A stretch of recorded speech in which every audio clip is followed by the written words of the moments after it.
All right, welcome to the Big Texas Podcast presented by Texas Young Republicans. I'm your host, Jordan Overturf, and today we have two very special guests joining us. Steve Bannon, former chief strategist at the White House, also host of War Room Pandemic, joins me, as well as Raheem Kassam. He is editor-in-chief and host of the National Pulse. Before we get to them, a little bit of housekeeping. A reminder that this weekend, October 9th through 11th, Texas YRs is deploying to House District 113 to support Will Douglas. Again, this is a statewide deployment to House District 113. Will Douglas is working his tail off. I saw on social media this week they were supposed to hit their 30,000th door. That is real voter engagement. We'll talk about that with Steve Bannon today. But also, Will announced, or his campaign, someone announced that from campaign finance reports that he managed to raise 5 times what incumbent Democrat Retta Bowers was able to raise. So he outraised his opponent. Again, Will is on fire. We are thrilled to go to House District 113 this weekend. If you want to get signed up, make sure you go to our website, texasyr.gop/deployments. You get all the information there. We've got 3 deployments left. Will Douglas this weekend. We've got Lacey Hull down in Harris County after that. And we're finishing up strong with Matt Shaheen, State Rep Matt Shaheen, and Collin County, House District 66. Again, if you want all those details, head over to texasyr.gop/deployments. Also, can you feel it? Can you feel the energy? It's almost here. Game day is almost here, baby. Yeah. Early voting starts on October 13th. That's Tuesday. That's like, it's a stone's throw. It's less than a week. Tuesday, October 13th, runs all the way until October 30th. If you want to find out where your polling locations are, check with your county elections office, or if you go to votetexas.gov, they have a tool there that'll let you find out where your precinct is, all of that stuff. But you don't really need it if you're voting early, because early voting locations are anywhere. You can vote anywhere in your home county. So go do it. Beat the lines. 3 weeks to go, October 13th through 30th. Make sure you cast your vote early. If you do not, you want to be a traditionalist, I understand. Some people need that foundation in these uncertain times. They're not uncertain. All times are uncertain, right? Back to the main point. November 3rd, Election Day. Tuesday, November 3rd is the last day you're going to be able to cast your ballot. Another deadline coming up while we're running through it, right? Friday, October 23rd is the deadline to submit your application for a ballot by mail. This is a big topic of conversation during the episode today. So if you are one of these Texas voters who plans to vote by mail, the application deadline is October 23rd, Friday, October 23rd. Okay. One more information, votetexas.gov. Got that right. All right, now to my guests. Steve Bannon is a former chief strategist at the White House. He is now host of War Room Pandemic.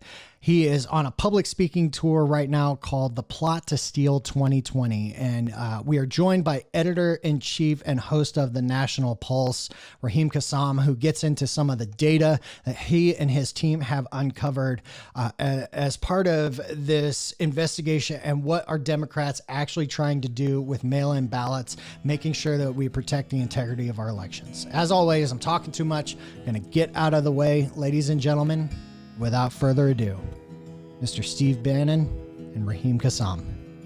Steve, thank you so much for joining us for this podcast. You know, I understand you're on this speaking tour right now, The Plot to Steal. Can you just give our listeners first an understanding, what is The Plot to Steal and who is behind it? Look, Raheem Kassam really broke this a couple of months ago, but we've been thinking about it since early summer, is that knowing how the progressive left in the mainstream media kind of traumatized the voters in the Democratic Party. And, you know, we've been doing War Room Pandemic since mid-January. We've been on this story because we take this pandemic very, very seriously, right, given our expertise in China.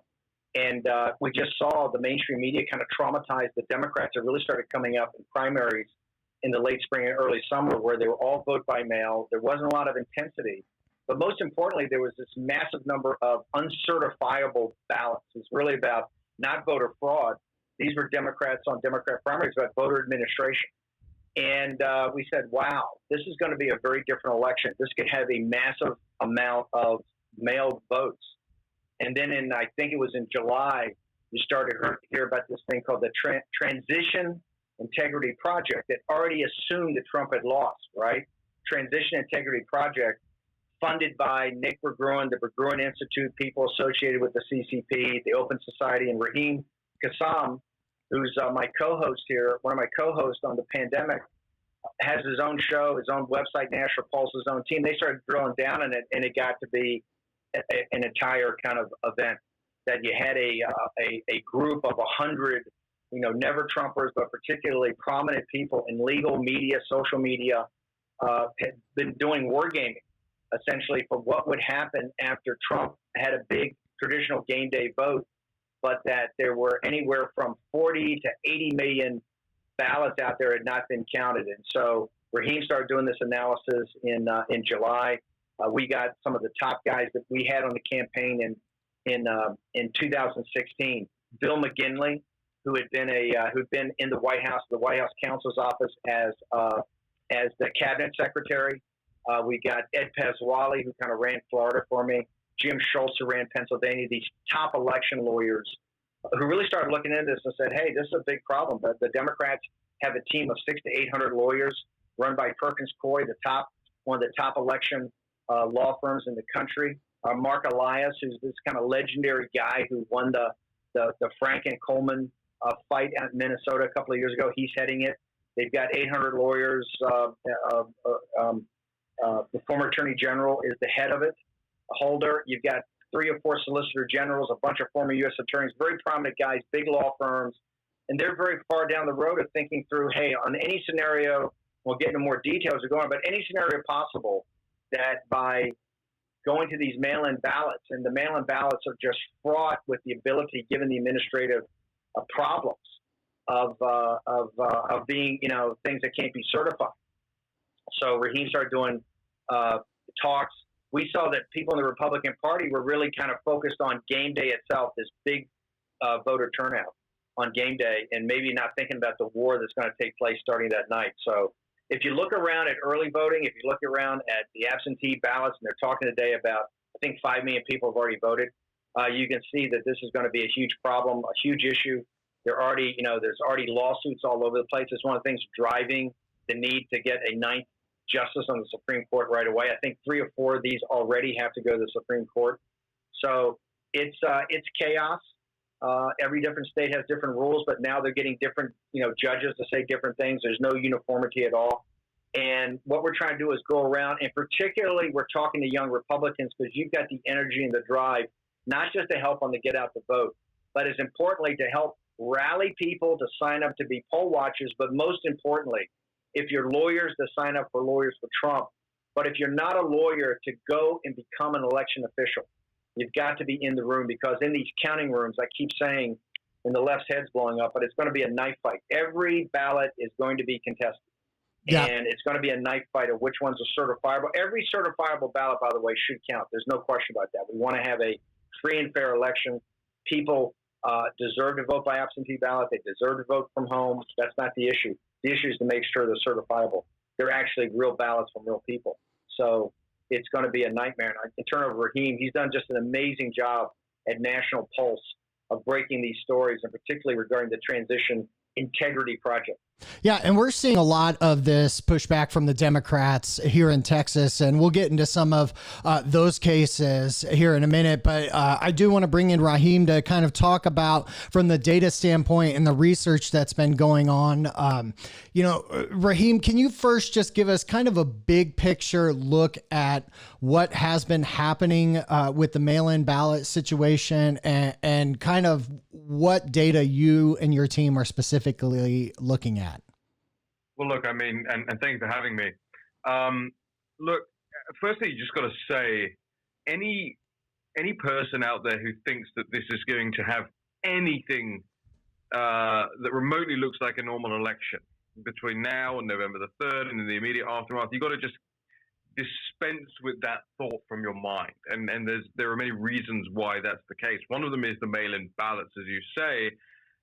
You got to look at it every single day, all across the country. There are stories of ballots being found, ballots not being appropriately handled. I believe that there was even just one today alone on Wednesday of a New Jersey postal worker arrested now for discarding ballots, which were I think there was 600 odd pieces of mail that were just discarded.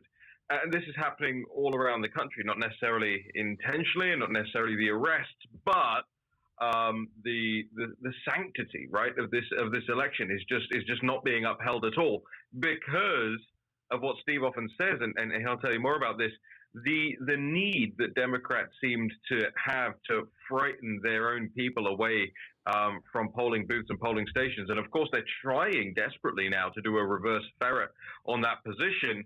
However, it may be too little too late for them. Well, I guess we'll find out, right? Here's the thing that you have to understand as well, is that they had a way bigger head start on this than conservatives had. The Transition Integrity Project group was in the planning stages back in November, December of last year. I remember everybody back then was thinking about the impeachment, or just about starting to think about the impeachment. As we had launched the show months before, but really people didn't think that was serious either. Then we flipped to the pandemic, right, in January 24th, again ahead of the curve, and all the while in the background you have these guys, Rosa Brooks, who's the former counsel to George Soros, and Niels Gilman, who works at the Berggruen Institute, which is a Chinese Communist Party-linked think tank. They actually have a group of Chinese Communist Party officials and former officials that work with this foreign organization.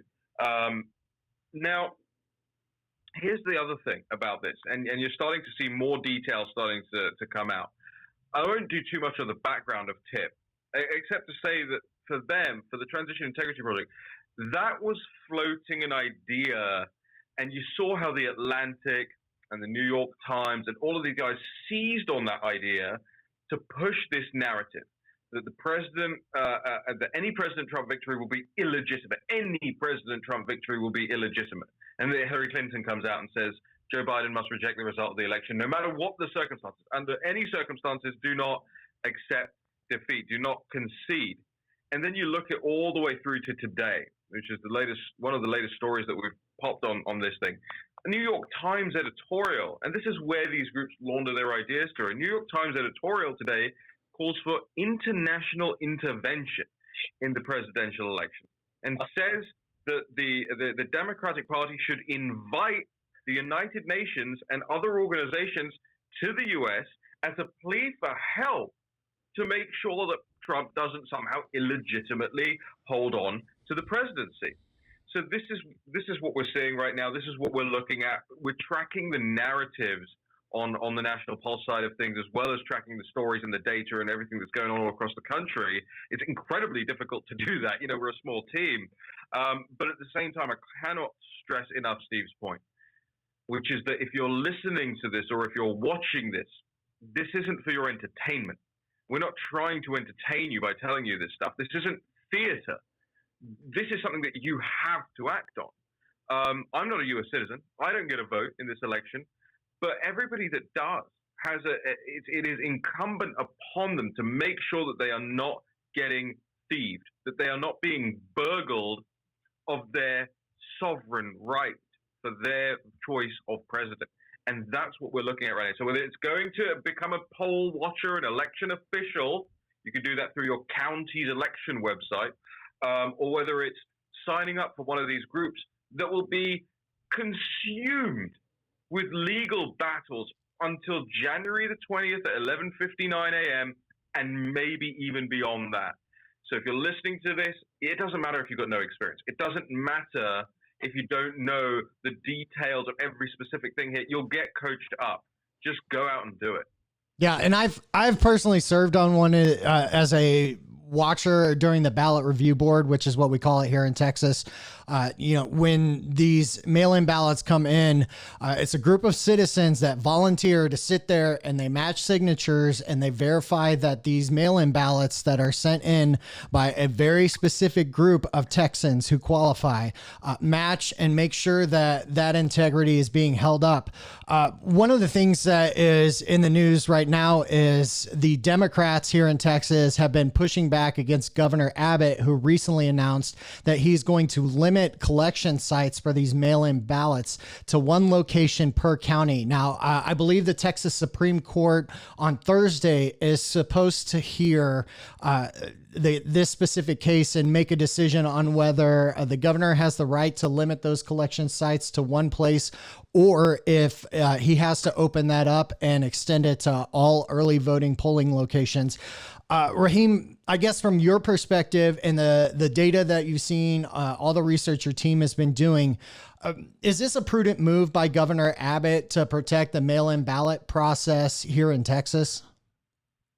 Look, I come from a country where we've had so much mail-in ballot fraud since we first started using mail-in ballots just willy-nilly in 2001.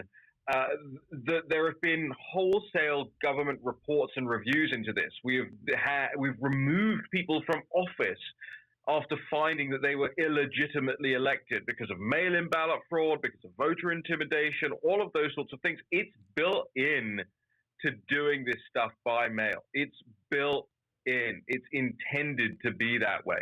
This is why so many Western nations who have flirted with mail-in ballots actually are trying to figure out how they can restrict mail-in ballots being used more than they have been previously. A lot of European nations now actually say, hey, no, you may not cast a mail-in ballot unless you have a reasonable reason that you can't make it to the poll on election day, whether it's you're out of the country or you're disabled or, whatever it is.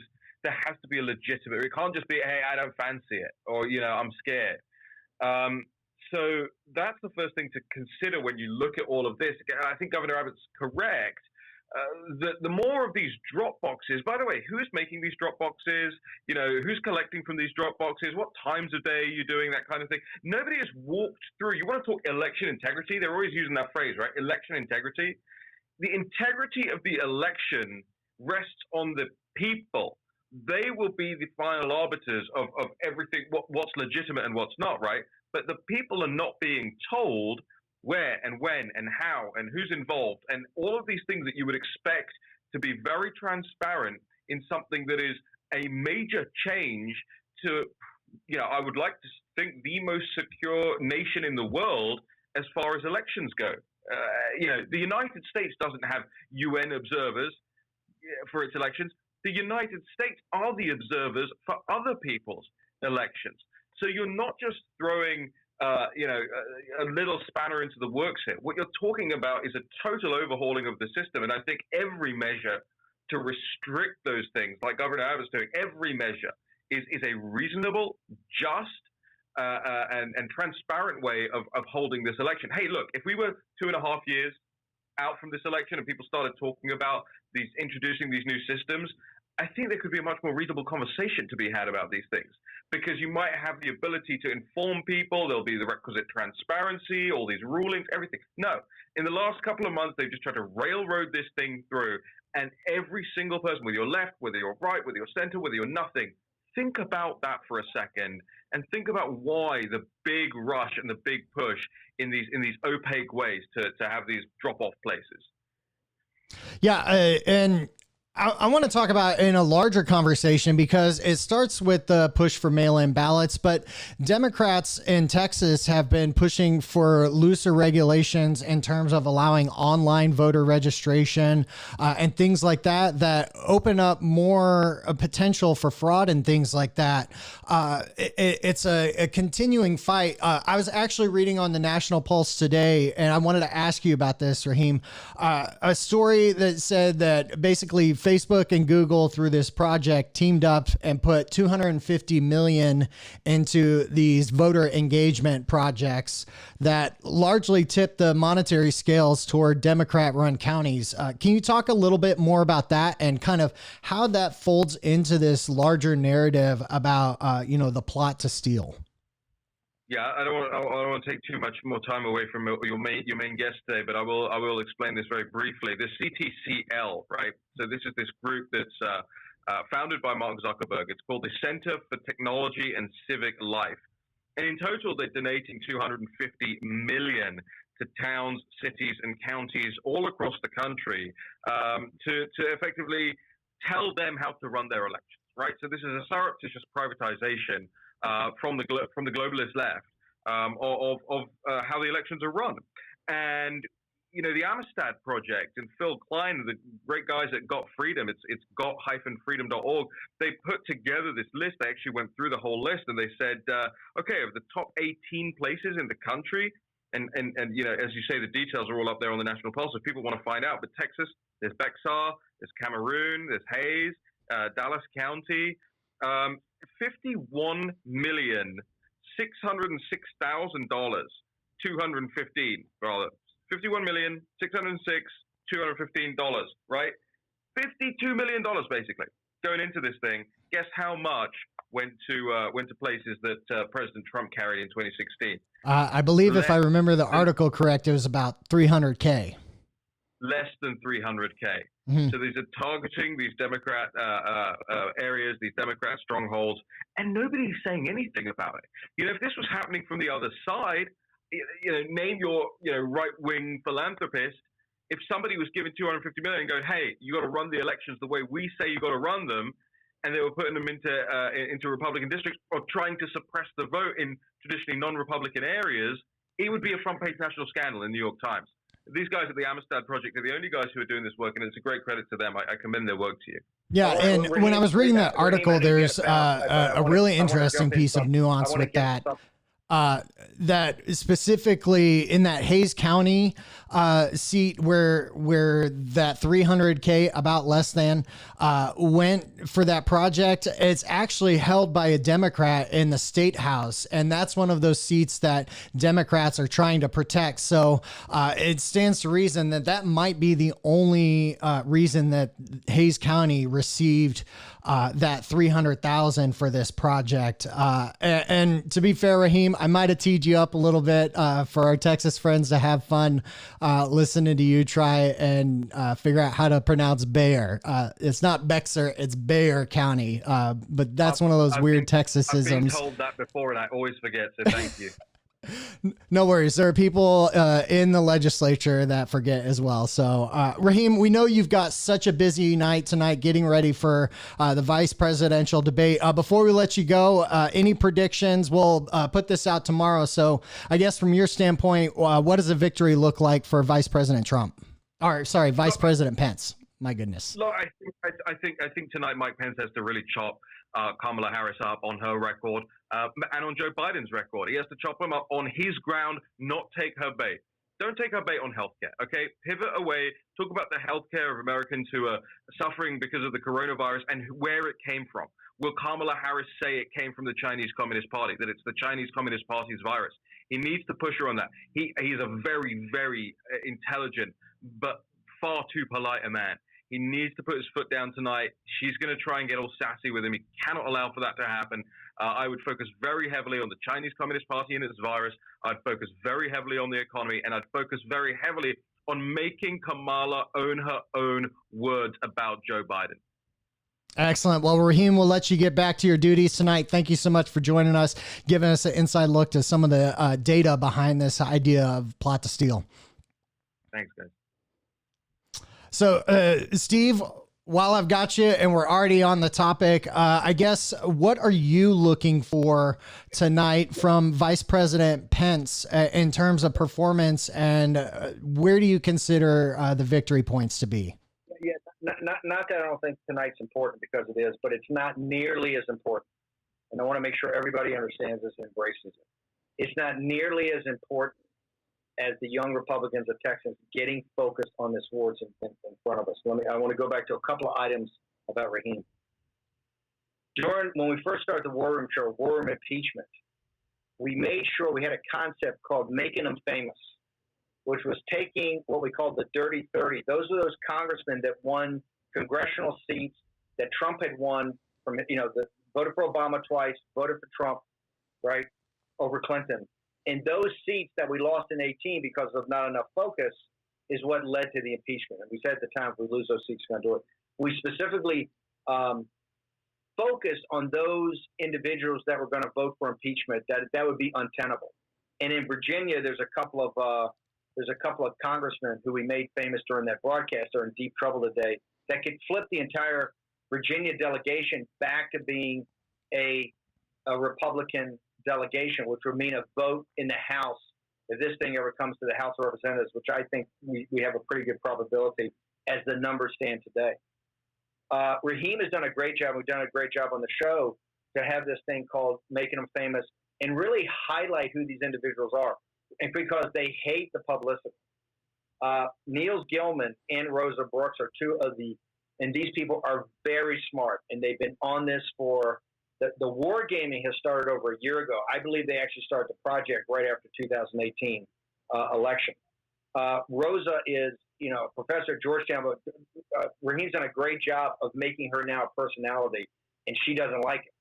Niels Gilman, we went into a bunch of articles of thing on Vox, and he actually said the three most important people in this entire election are Lachlan Murdoch, Rupert Murdoch, and Mark Zuckerberg, that they will determine on election night, that if Fox makes a determination, the owners of Fox make a determination, they don't call the election for Trump if he's ahead. And if Zuckerberg basically hits the kill switch on Facebook and doesn't let that coordinate with the conservatives, and in addition, he's already saying this, stretch it out, don't call a winner until, you get into the counting room, that will change the dynamic. Gilman, after that, actually talked about, it was a Michael Anton, I think he talked about Michael Anton being a guy that should be treated like one of these Vichy guys who worked with the Nazis in World War II and was stood up against the wall and executed after World War II. He compared Anton to that because Michael Anton, the great intellectual out of Claremont, came out after Raheem had written this early stuff back in July, and Michael Anton and Byron York wrote great pieces. Anton's was called The Coup, and Byron York's was something I believe was in the Washington Examiner about this exact analysis. So my point is the rhetoric on the left is over the top. They're talking about election night is a dangerous concept. We have to have election week or election month, and that President Trump is going out of his way to steal it. This is everything but. All people are trying to do is protect the game day vote, to protect the election of you in a ballot in a booth, a secret ballot, from these administrative disasters. The single box per county that's to stop ballot harvesting. That's so that you can have a set of eyes on that thing 24 hours a day, and you can't have guys driving up by the pallet and dumping them off, right? Is what you have, these problems in places like Philadelphia and these other cities. I think Governor Abbott is absolutely smart to do this. Now, I will tell you, this is part of the litigation. This is not just going to get settled in Texas. I think you're going to see this thing all kicked into federal courts, and I think eventually it's going to be up to the Supreme Court. Dozens of these situations. So, don't get me wrong, the debate tonight's important, but that's a little bit ephemeral. This is reality, and that's why you just mentioned it. You call it the ballot review board.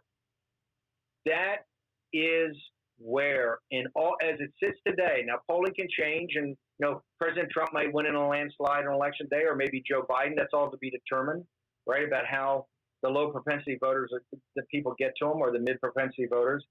But as it stands now, the ballot review boards, county by county, right, is going to be a central apparatus starting, around the 3rd. And so we need the best and the brightest. We need high energy. We need smart, and particularly we need tough. People are not prepared to back down. So one of the things we're doing is going around and looking to and employing people to volunteer and to go do these jobs, particularly the jobs of election officials.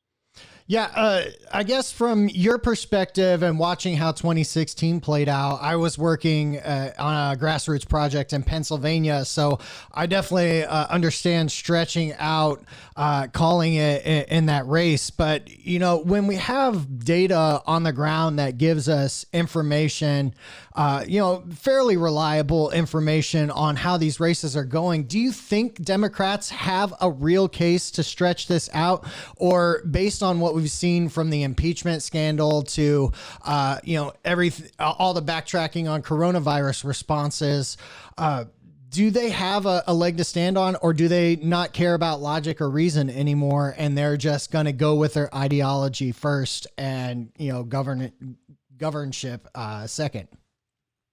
Look, you got to remember something. And let's go back. Let's skip over 16 and go to 18. I mean, in 18, they beat us the old-fashioned way. They went door to door and walked these districts. And the defeats we got in 18, people should embrace this. Now, realize people say President Trump was not on the ballot. I say he was on the ballot as a referendum. But we got to embrace reality. We got smoked in 18. We got smoked because they outworked us and out-hustled us. Right now, I mean, if you look at the ballot requests of some of these states, in Florida, in Pennsylvania, they're enormous, right? You're talking in Florida, I think they could say up to 25 to 30% of the electorate could vote by absentee ballot or potentially maybe early vote. But same in Pennsylvania. So the request, right now it's in court. Guess what? It's in court in Florida right now about the last day of registration was Monday at 5 o'clock.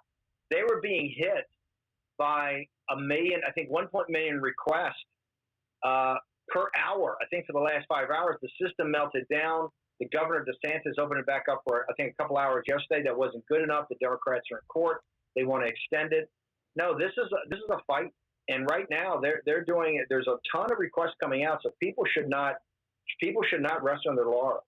And everybody that's out there that's saying, oh, he's going to win the landslide, we should play like we're behind and hustle. This is going to come down, I believe, just like in 16, to low propensity voters and mid propensity voters. And those, what I like is that the RNC and if you look at the battleground states, have done a good job during the pandemic of actually going out and not just having digital, not just having phone banks, but actually going out and making voter contact. Okay, that's still key, particularly for low propensity voters, making voter contact. The Democrats, one of the things that's playing against them, they have traumatized everybody. And since they also use unions in these and not really that many volunteers, they've had a tough time, really having voter contact. Now, if you see what's happened over the last 3 or 4 weeks, Michael Bloomberg's $100 million came out after the Hawkfish analysis of Trump having 404 electoral votes by 11 o'clock at night on Election Day. And still with, millions of ballots to be counted, right? Those all have to be certified. That $100 million was sent in to really up the game day vote in Florida of Democrats. $100 million, including 16 million of that, it was reported a couple days after that, was for paying the fines and the fees and things of felons who had essentially registered as Democrats. So Nancy Pelosi has been beating the war drum on trying to get their game day vote out for the last 4 weeks, understanding that's a problem. They are petrified about President Trump having a lead. Look, Texas, I think Texas is going to be a fight. President Trump will win it, but no one should rest on their laurels. Arizona, Georgia, Texas, these are states that we're going to have to put our shoulder to the wheel. I believe we're going to win them. I feel very comfortable we're going to win them. In Ohio, places like that, but it's going to take a real effort, and people have got to be, doing everything possible and get out the vote. And to me, this is why right now we're being outspent 7, 8, 9 to 1 in certain locations. I don't think right now we're in a persuasion election. I think this is all about mobilization. I would advocate, if I was running the campaign, I would take every dollar off of states I felt even barely comfortable with on ads, and I would put it into paid chase right now. I would do a massive paid chase program for low propensity voters like we did in 16, and to work with the RNC. The RNC, as I'm sure you guys know, has a very, very sophisticated data set. They've done, Ronna McDaniel and the RNC, I think, should be congratulated for the effort they've done in really getting that state-of-the-art data and also understanding how to really do a ground game. But I think this is what it's going to come down to. And that's why I think people have to volunteer to make sure that we have poll watchers, you have election officials, that this thing can't be reversed as the Democrats put a massive amount of resources, particularly legal, to try to really reverse what I call they call it red mirage. It's a red mirage on election night. Even if it gets 400 electoral votes on electoral night, that's a mirage that will be burned off like they won, like Kristen Semina won in Arizona, or like Franken won in Minnesota. That will be reversed. Remember, McSally was up, I think, 15,000 votes on election night, and they basically got 30. I think it was 35,000 votes as they continue to count in Arizona, and Semina is she's the senator. So I think this is enormously important, and that's why we're going around the country doing this. Well, I'm glad you brought up data, because that certainly is an important part of the conversation in terms of strategy. Especially, I personally am seeing how poor the Democrats' data is because of the mail that's showing up in my own mailbox. I'm getting postmarked postcards from people in New York who are writing to voters who they think are Democrats who used to live in the house where I stay now. My girlfriend, even, who works for one of the largest Republican consulting firms in the country, is receiving mail from Democrats because they believe that she is one of these low propensity voters who might swing one way or the other on election day. So, but another thing I wanted to talk to you about is, it seems like as you talk about, ballot review. If I can make one recommendation, I think that Texas Young Republicans, you ought to aggregate all that. You ought to aggregate everything that's coming into people, and I think you have even a digital online press conference and show, put it all in one place. This needs to be visually shown to people, right? The anecdotally is very important, but I think that if you just collected that right there, people need to know that. This is why I say it's an election administration issue. And right now, you're going to go from roughly, I think, 20 million, 22 million to potentially 60 to 80 million. And that all has to be done by the safe harbor date of December 8th. Or, you hit the switch on the Electoral College. You don't make it by the 14th of December. If the electors don't meet in the state capitol, the true electors that are the real slate that's got to be picked on the 8th, you throw this into the House of Representatives.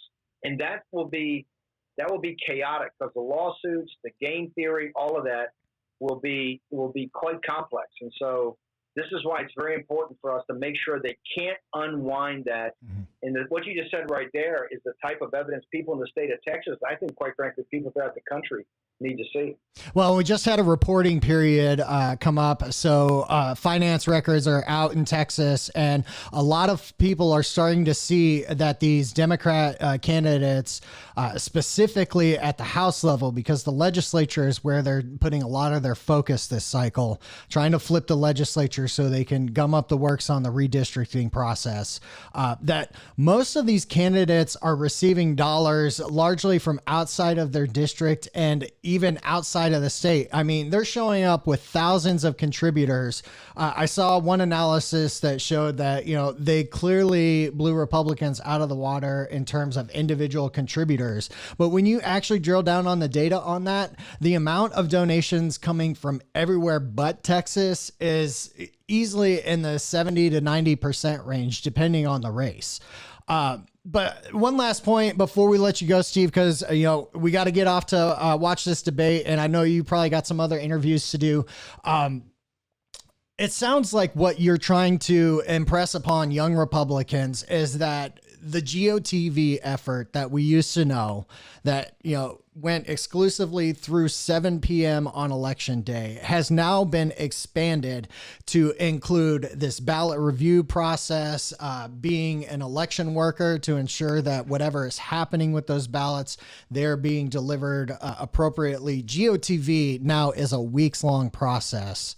Do you think that is what our future looks like? I don't think, if I want to press upon you, I believe right now, as it stands today, that, and particularly the vanguard of thought leaders and action leaders, which young Republicans are, and particularly the Texas Young Republicans, you should assume that this thing's going to go down to a fight that will, I think, be decided right before high noon on the 20th of January.